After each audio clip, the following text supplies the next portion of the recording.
রাজসভায় আমাদের অপমানটা দেখলে? হ্যাঁ, সে তো দেখলাম মন্ত্রী মশাই। আমি তো বুঝতেই পারছি না যে গোপাল মহারাজকে কি মধু খাইয়েছে যে মহারাজ গোপাল ছাড়া চোখে অন্ধ। আরে আমরা যেন মহারাজের কাছে ফেল না, কিছু একটা করতেই হবে। আমার মাথাটা গরম হয়ে যাচ্ছে। গোপালের মতন রাজসভার মহিলাকে যতক্ষণ না ফেলা যাচ্ছে ততক্ষণ আমার মাথা জ্বলন্ত কয়লা হয়েই জ্বলবে। পণ্ডিত মশাইয়ের মাথায় একটা বুদ্ধি আছে মন্ত্রী মশাই। আপনি যদি সেই অনুযায়ী উঁচির কাজ করেন তাহলে বেটা গোপালের কপালে দুর্গতির সীমা থাকবে না। এই কি বুদ্ধি, কি বুদ্ধি? আপনি বরং এই ব্যাপারে পণ্ডিত মশাইয়ের সাথে একবার আলোচনা করে নিন। আমি চলি, কেমন? আমি চলি। হ্যাঁ হ্যাঁ, এসো এসো এসো এসো।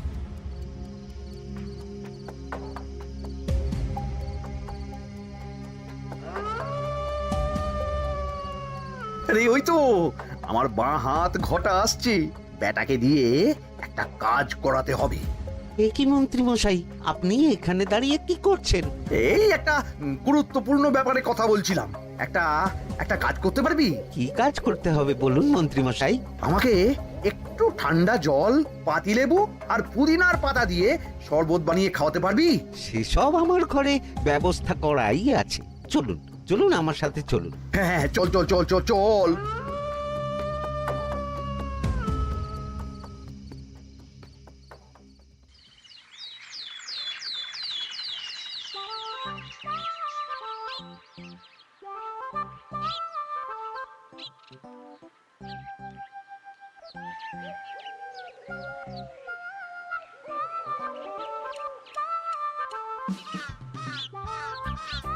কি ব্যাপার পণ্ডিত, এত গুম মেরে আছো কেন? সকাল সকাল গিন্নি খুব বকেছেন মনে হচ্ছে। গিন্নির বাক্য সুধায় কান ভরে গেছে, আর কিছুই কানে ঢুকছে না। আরে দাঁড়াও দাঁড়াও পণ্ডিত, দাঁড়াও জ্যোতিষী। পণ্ডিত তো আমার কথা শুনতেই পেল না মনে হচ্ছে। তুমি তো দূর থেকে বলেছ, আমি তো বলেছি পাশ থেকে, তাতেও শুনতে পাইনি। কানের পোকা হলো নাকি? কি গো পণ্ডিত, ব্যাপার কি? কেমন বুঝছো? এ তো ভয়ানক কর্ণকোষ্ঠবদ্ধতার লক্ষণ। তুমি কচু বুঝেছো? আমার হয়েছে কর্ণগোপাল, তোমাদেরও হতো, কিন্তু তোমাদের দোকান কাটা বলে হয়নি। তুমি আমাদের অপমান করছো। তোমাদের অপমান বোধ থাকলে কোনো শব্দই কানে ঢুকতো না, শুধু একটাই শব্দ কানে বাজতো, গোপাল গোপাল গোপাল। এবারে রাজসভায় কিভাবে হেনস্থা হতে হলো মনে নেই?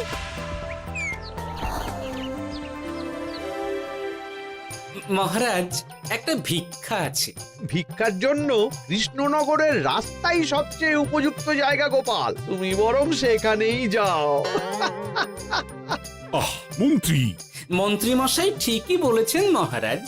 যে যার নিজের জায়গা থেকে কথা বলে। কুকুর বলে ভৌ ভৌ, বেড়াল বলে মিউ মিউ, কাক বলে কা কা। মন্ত্রীর ভিক্ষার জায়গা কৃষ্ণনগরের রাস্তা, আর গোপালের ভিক্ষার জায়গা মহারাজ কৃষ্ণচন্দ্রের দুয়ার। বলো কি ভিক্ষা? বাড়িতে পুজো আছে মহারাজ, খরচা অনেক, কিছু ঋণ আবশ্যক। যদি 100 মোহর। ঋণ তোমাকে আমি দিতে পারবো না গোপাল। পুজো উপলক্ষে তোমাকে আমি 100 মোহর দিলাম। মহারাজ, আমিও ঠিক এই কথাটাই বলতে যাচ্ছিলাম। আমরাও তাহলে বাড়িতে পুজো করব। পুজোর জন্য আমাদের অনেক খরচ, তাই যদি... অবশ্যই অবশ্যই, কত ঋণের প্রয়োজন খাজাঞ্চির কাছ থেকে নিয়ে নিও, সুদটা আমি মাফ করে দিলাম। মহারাজ, গোপালকে দান আর আমাদের ঋণ? হ্যাঁ, কারণ তোমরা নিজেরা খাবে, কিন্তু গোপাল অন্যদের খাওয়াবে। গোপালের মতো মানুষের সঙ্গে থাকাই হলো রাজধর্ম। কিন্তু তাছাড়াও তোমরা হলে 80 যাই বেতন পাই দলের লোক। গত 1 বছরে তোমার কোন মন্ত্রণা দেশের কাজে এসেছে? পণ্ডিত কোনো নতুন তত্ত্ব শুনিয়েছে? জ্যোতিষী কোনো অমোঘ ভবিষ্যৎবাণী করেছে? আর বৈদ্য 3 বছর ধরে আমার হাঁটুর ব্যথা সারাতে পারেনি। কিন্তু গোপাল, গোপালের ভাঁড়ে হাস্যরসের কখনো অভাব হয়নি। মনে আছে? আছে। কিন্তু করার তো কিছু নেই। আছে। কিছু ভেবেছো নাকি পণ্ডিত? তোমাদের মনে আছে মহারাজ মোহর দেওয়ার পর গোপাল সেদিন বলেছিল কি গোপাল, খুশি তো? মহারাজ আপনি আমাকে এক মুঠো ধুলো দিলেও আমি খুশি। সেই ধুলো মুঠোই আমি সোনা মুঠো করে ফেলবো। মনে নেই আবার? একটু ঝেড়ে কাশো তো দেখি পণ্ডিত, কি ভেবেছো? যা হবে দেখতেই পাবে।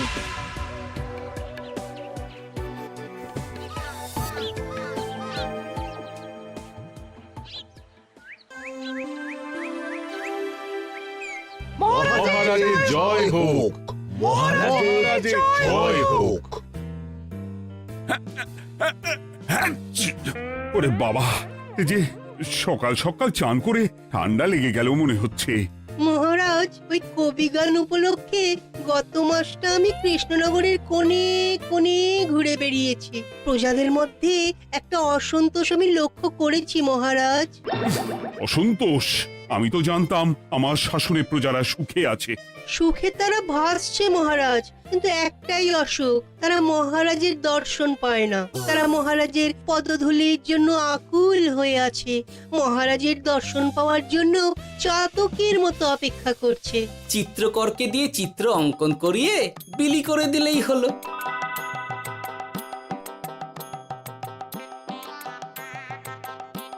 খুব ধুলো হয়েছে মহারাজ, কিন্তু এত ধুলো। কালকের ঝড়ে ঢুকেছে। ঝাড়ুদার,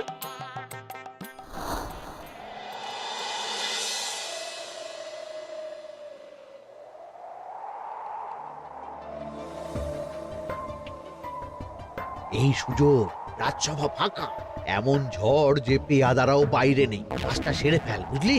কিরে, কাজটা কর।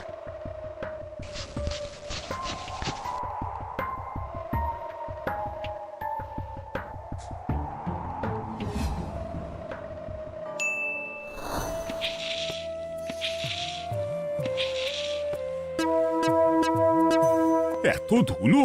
উফ, মহারাজ, কাল ঝড়টা বড় সাংঘাতিক হয়েছিল। তা বটে। আচ্ছা গোপাল, তুমি বলেছিলে মহারাজ তোমাকে এক মুঠো ধুলো দিলেও সেটা সোনা হয়ে যাবে। এখনো সেই কথাই বলছি।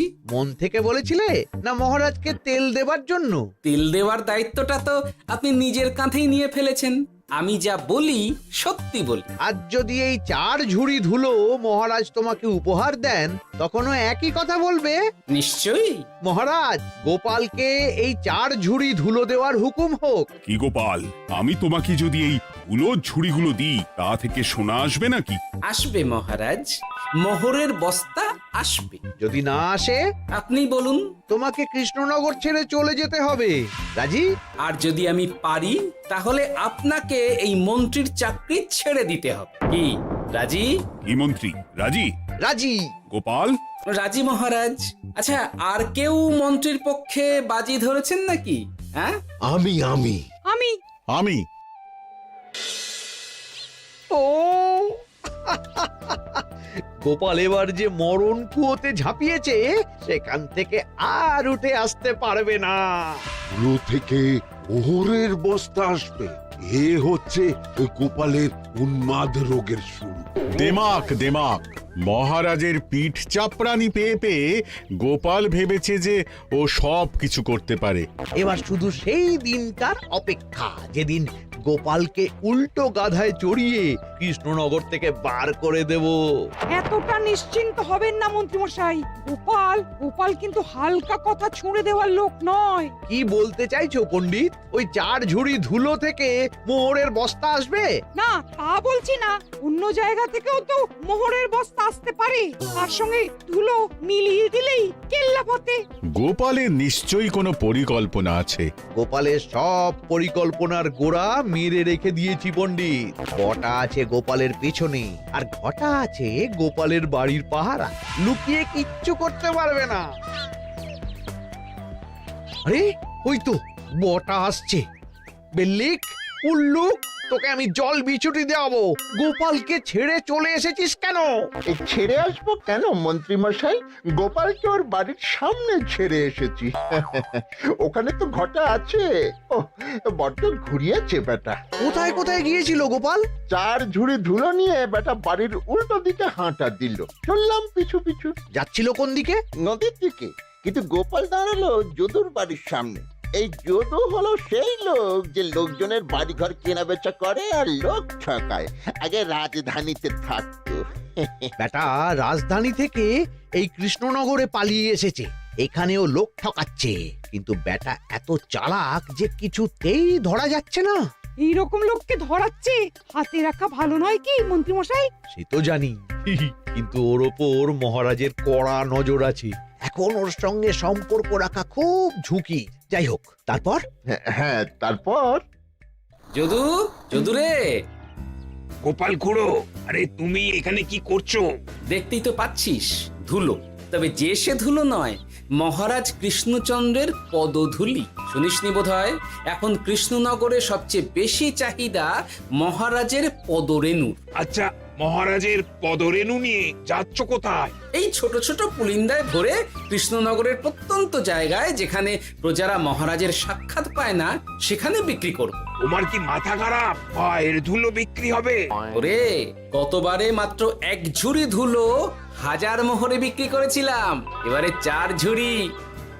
শোনো, তুমি আবার ঘুরে ঘুরে বিক্রি করবে কেন? তোমাকে আমি বরং 10 মোহর দিয়ে দিচ্ছি। তুমি আমাকে এগুলো দিয়ে দাও, আর বিক্রি করে যা হবে তোমাকে এই 40 ভাগ দিয়ে দেবো। ওই 10 মোহরে বদমাস যদুকে ধুলো বেচে গোপাল বাড়ির দিকে চললো। বাড়ির সামনে অব্দি পেছনে পেছনে গিয়ে তারপরে এই আপনাদের কাছে আসছি। বলিস কি রে, ধুলো বেচে 10 মোহর? ও মন্ত্রী মশাই, গোপাল তো একেবারে নাড়ি ধরে টান মেরেছে। গেল রাজসভায় এমন সুখের চাকরিটি গেল। এবার আবার রাস্তার ধারে গিয়েই বসতে হবে। এবার নবাবের দরবারে জায়গা আছে কিনা খোঁজ করি গিয়ে।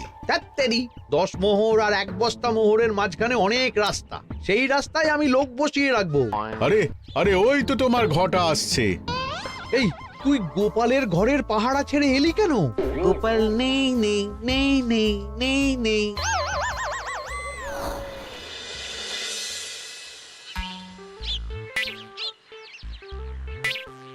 আরে, ভয় পেলি নাকি? না না না না না, ভয় পাবো কেন? শোন, তোকে পেয়ে আমার খুব ভালো হলো বুঝলি। তোকে আমার একটা কাজ করতে হবে। বলো বলো। আসলে বুঝলি, আমার না গিন্নিকে নিয়ে তার বাপের বাড়ি যাওয়ার কথা ছিল, কিন্তু হঠাৎ বিশেষ কাজে আমাকে খামবাজে চলে যেতে হচ্ছে। এখন আমি গিয়ে গিন্নিকে বললে বুঝতেই পারছিস কুরুক্ষেত্র হয়ে যাবে একেবারে। তাই আমি কাউকে খুঁজছিলাম যে আমার বাইরে যাওয়ার খবরটা আমার গিন্নিকে গিয়ে দেবে। তুই পারবি বাবা ঘটা? ওরে বাবা, আরে আরে আরে, ভয় পাস না, তোকে গিয়ে মুখে কিছু বলতে হবে না। এই নে, এই চিঠিটা আমার বউকে দিবি।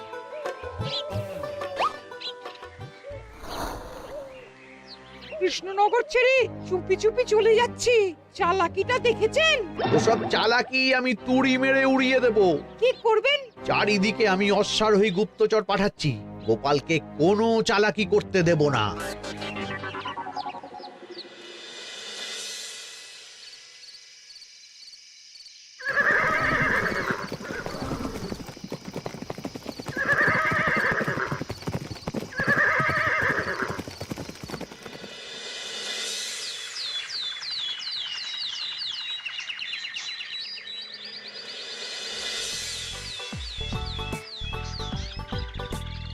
অং বং পিং পং। হ্যাঁ, ওরে বাপ যে, এ আবার কি বলে? মানে বুঝিতে পারিলে না? অং বং পিং পং অর্থাৎ আইসো আমার নিকট বিদেশি জাদু শরবত আছে। ইহাতে তৃষ্ণা নিবারিত হয়, শক্তি বৃদ্ধি হয়, ঘুম ভালো হয়, সম্পর্কের উন্নতি হয়, জামা কাপড় ফর্সা হয়, তু শব্দ না করে সকাল সকাল কষ্ট পরিষ্কার হয়। মূল্য মাত্র 1 মোহর। বদ্ধ ওইটুকু অং বঙ্গের মধ্যে এত কিছু? ঠিক আছে, তা দাও দেখি। আপাতত টেস্টটা তো মিটু, বাকিগুলো পরে বোঝা যাবে।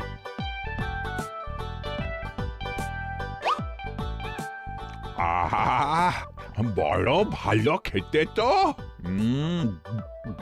আহ, ঠং ঠং অর্থাৎ শক্তি বৃদ্ধি হলো। হ্যাঁ, হ্যাঁ, মনে হচ্ছে গায়ে যেন দুগুণ বল পাচ্ছি। কি হয়েছে ভাই? এ কে? এ ভিন দেশ থেকে জাদু শরবত নিয়ে এসেছে গো। জাদু শরবত ভিন দেশ?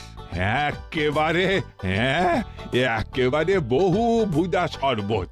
খেলে তেষ্টা যাবে, গায়ে জোর হবে, ঘুম হবে, সম্পর্ক ভালো হবে, জামা কাপড় ফর্সা হবে, সকালে হ্রাস করে পেটও পরিষ্কার হবে। সে কি? দাও গো ভাই, আমাকেও দাও।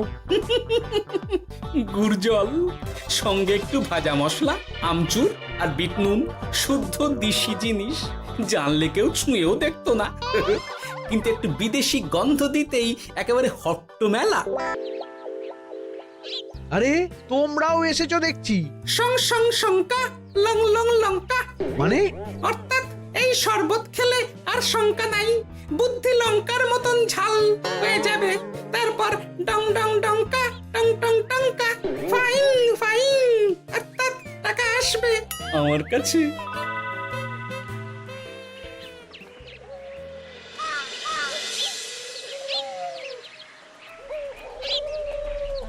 ঝপ ঝপ ঝপাং, ভট ভট ফটাং, অর্থাৎ উহাকে দৌড়িয়েছ কেন?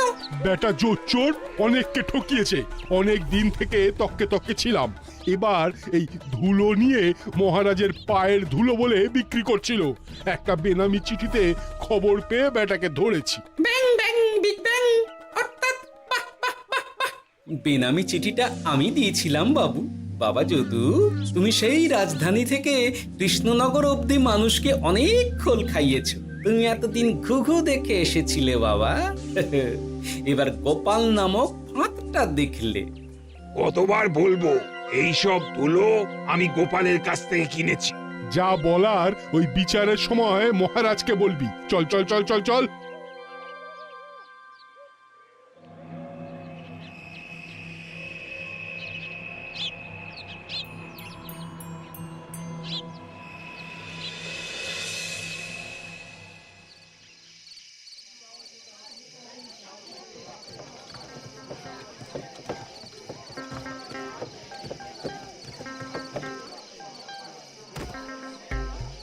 ঝন্টু মন্টু ননাং ফু। নাও ঠেলা। সাহেব বলে কি ফু দিয়ে দিতে হবে? কি বলছো সাহেব? বুঝতে পারছি না, কোথায় ফু দেব? ঝন্টু মন্টু ননাং ফু, অর্থাৎ লবণ আছে? আছে আছে সাহেব আছে। কত লাগবে? ভান্ড ভরি আন্ডাকারি, অর্থাৎ যা আছে সব।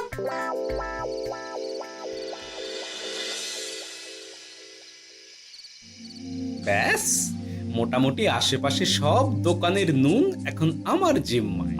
এবার আসল মজা শুরু হবে।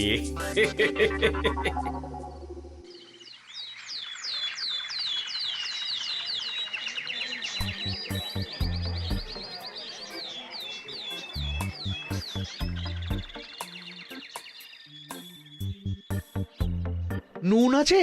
না হুজুর, গোটা কৃষ্ণনগরেই নুন নেই। ওই দেখো, পুরো রাজসভাই বাজারে জড়ো হয়েছে। শান্তামনা, শান্টু মন্টু, এ আবার কি বলছে রে বাবা? শান্তামনা, শান্টু মন্টু, অর্থাৎ জনগণ শ্রবণ করুন। নান্টু কান্টু, নুন কিনেবেন, আন্টু আন্টু, আসুন আসুন। আমার আমার এক সের নুন লাগবে। শান্টু, অবশ্যই 100 লবণ 10 মোহর। এক সের 10 মোহর? 10 মোহর লইবেন না লইবেন না? না, নেব না। উত্তম উত্তম, গান্ডা পিণ্ডে ঢিসুম ঢিসুম, অর্থাৎ তাহা হইলে নুনের বদলে গৃহিণীর প্রহার ভক্ষণ করুন। আমাকে এক সের নুন দিন। আমাকেও নুন ছাড়া বাড়ি ফিরলে গিন্নি ঘর ছাড়া করবে আমাকে। শুনলাম কৃষ্ণনগর থেকে নুন উধাও। আছে মহারাজ, আছে। কৃষ্ণনগরের সব লবণ আমার নিকটে আছে। 110 মোহর। এত দাম? দাম তো হবেই মহারাজ। লবণ ছাড়া রান্না কেমন হবে ভাবিয়া দেখুন। ঠিকই বলেছ, রাজপাকশালেও তো রান্না বসেনি। 100 সেরের মতন রাজপ্রাসাদে পাঠিয়ে দাও। 1000 মোহর দিয়ে দাও।